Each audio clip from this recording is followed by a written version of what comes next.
Hi guys, welcome back to the real cricket friend YouTube channel. So இன்னைக்கோட வீடியோவில் நம்ம CSK vs DC மேட்சோட review தான் பார்க்க போகிறோம். பட் வீடியோக்குள்ள போகிறதுக்கு முன்னாடி இன்னும் நீங்கள் நம்ம சேனலை சப்ஸ்கிரைப் பண்ணாமல் இருக்கீங்க அப்படின்னா மறக்காம சப்ஸ்கிரைப் பண்ணிக்கோங்க. அண்ட் கிரிக்கெட் பற்றின டே டு டே அப்டேட்ஸ் உங்களுக்கு தெரிஞ்சுக்கணும்னா ஸ்க்ரீனில் தெரிய இன்ஸ்டாகிராம் இல்லைன்னா ஃபாலோ பண்ணிக்கோங்க. இப்போ வாங்க வீடியோக்குள்ளே போகலாம்.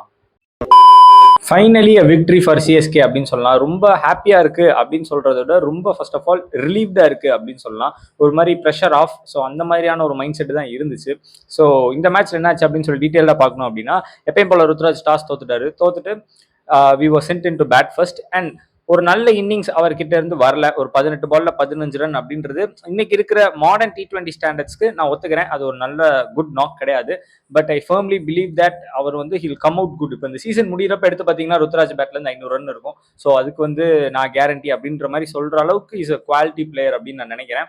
ஸோ கண்டிப்பாக ஹி வில் பவுன்ஸ் பேக் அப்படின்ற ஒரு ஃபர்ம் பிலீஃப் எனக்கு இருக்கு. Sanju played a fantastic knock. ஆனால் நான் அப்போ முதல்ல சொன்ன மாதிரி எப்படி 14 மேட்ச் ஒரு 4 மேட்ச் அடிப்பாரு. அதுல இந்த ஒரு மேட்ச் ஆனாலுமே I'm not going to take any credit away from him. ஒரு சூப்பர் நாக், ஒரு 115 நாட் அவுட்ல இருந்தாரு.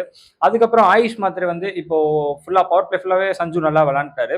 ஒரு 50 ரன் ஸ்டாண்ட் வந்துச்சு பிட்வீன் ஓப்பனர்ஸ். பட் ஸ்டில் அதுல ருத்ராஜோட கான்ட்ரிபியூஷன் பெருசா எதுவும் இல்ல. சஞ்சு தான் ஃபுல்லா அடிச்சாரு. அது ஒரு உண்மையான விஷயம் தான். இப்போ நமக்கு ஒரு பிளேயரை பிடிக்கல அதெல்லாம் அடுத்த விஷயம். உண்மைன்றதை நம்ம அக்செப்ட் பண்ணிக்கணும். We should be honest. ஓகேவா? ஸோ அந்த விஷயத்துல சஞ்சு பிளேட் ரியலி வெல் அப்படின்னு நினைக்கிறேன். Ayush Mhatre also started off well. அப்புறம் நல்லா விளாண்டுருந்தாரு. பட் அன்பார்ச்சுனேட்லி கேமோட இன்னைக்கு இருக்கிற டைனாமிக்ஸ்னால போத் வர் கெட்டிங் டயர்ட். இப்போ வந்து யாராச்சும் 2 பேருமே சொல்ல போனா ரொம்ப ப்ராக்டிகலா யோசிச்சா 2 பேருமே ரிட்டையர்ட் அவுட் பண்ணிருக்கணும். ஆனா சஞ்சு வாஸ் பேட்டிங் அட் 98 அப்படிங்கும்போது ஒரு 98ல பேட் பண்ற ஒரு பிளேயர் ஒரு ரிட்டையர்ட் அவுட் பண்ண மாட்டாங்க அப்படின்றது வி ஆல் நோ. ஸோ அப்படி இருக்கும்போது இவர் 50 அடிச்சிட்டாரு, இவர் 100 அடிக்கிறதுக்கான வாய்ப்பு இல்லை அப்படின்றத வச்சு சரியான ஹீட் சென்னையில. So both were really sweated out. இப்போ சஞ்சு சாம்சன் டிஷர்ட்லாம் எடுத்து பார்த்தீங்கன்னா கிட்டத்தட்ட தண்ணியில முக்கி எடுத்த அளவுக்கு அவ்வளோ வேர்வை இருந்திருக்கும். ஸோ அதனால ஆயுஷ் மாத்திரேவா அப்படி ரிட்டையர்ட் அவுட் பண்ண வேண்டிய ஒரு சுச்சுவேஷன் வந்துச்சு. அதை நான் வந்து கண்டிப்பா ஆதரிக்கல. பட் அதே நேரத்தில் என்னால் அது பெருசா தப்புன்னு சொல்ல முடியல. டூபே உள்ள வந்து ஒரு 10 பாலுக்கு 20 ரன் அடிச்சாரு.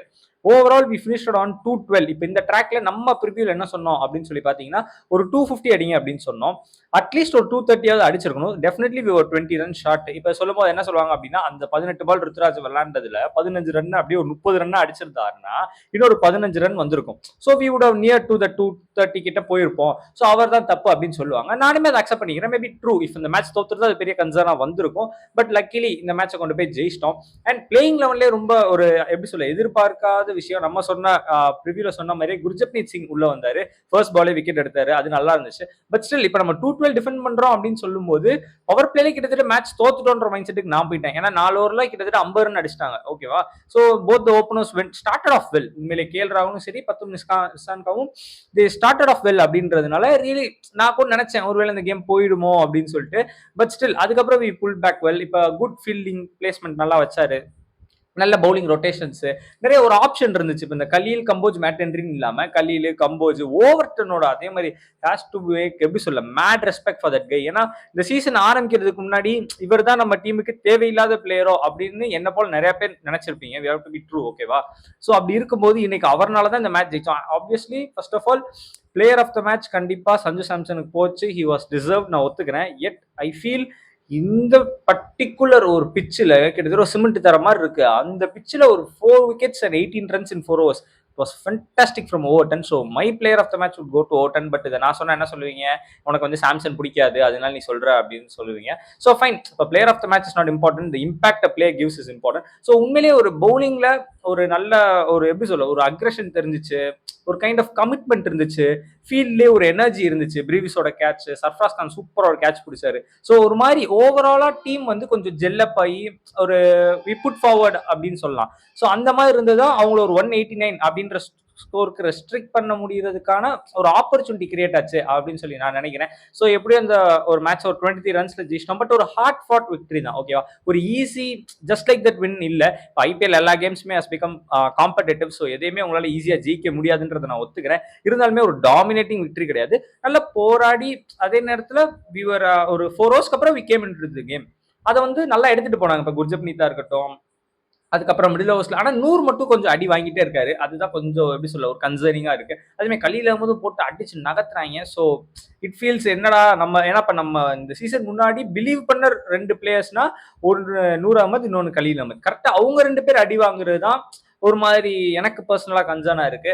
வெயிட் பண்ணி பார்க்கலாம் என்ன ஆகுது அப்படின்னு சொல்லிட்டு. பட் ஸ்டில் ஒரு 4 மேட்ச் ஆயிருச்சு. ஸோ மேபி டிராப் பண்ணணுமா அப்படின்னு கேட்க தோணுது. ஆனா அது இப்படி சொல்லும் போதே ஒரு மாதிரி ஹார்ஷா இருக்கு. ஏன்னா போன சீசன்ல நம்ம ராக் பாட்டம்ல முடிச்சோம். அந்த டைம்ல நமக்காக ஸ்டெப் அப் பண்ண ஒரு எப்படி சொல்ல அந்த அஹ்மத் ஸ்கொயர் அப்படின்லாம் போட்டுட்டு அந்த ஒரு கலீல் அஹ்மத், நூர் அஹ்மத் அப்படின்னு சொல்லிட்டு அவங்கள டிராப் பண்ற நிலைமைக்கு போயிடுச்சு அப்படின்னு நினைக்க தோணுது. பட் அட் சேம் டைம் இப்ப பிரசாந்த் வீர், கார்த்திக் சர்மா இந்த மேட்சுக்கு டிராப்டு. ஓகேவா? அப்ப 28 கோடி ரூபாய் கொடுத்து எடுத்து இப்ப 28 கோடின்றது முக்கியம் இல்ல. டீமுக்கு எது தேவை அப்படின்றதா முக்கியம்னு நினைக்கிறேன். ஸோ தட் வாஸ் ரைட் டிசிஷனான்னு தெரியல. பட் மச் நீடட் டிசிஷன் அப்படின்னு நினைக்கிறேன். ஸோ இந்த மேட்சை கம்ஃபர்டபுளா சொல்ல முடியாது.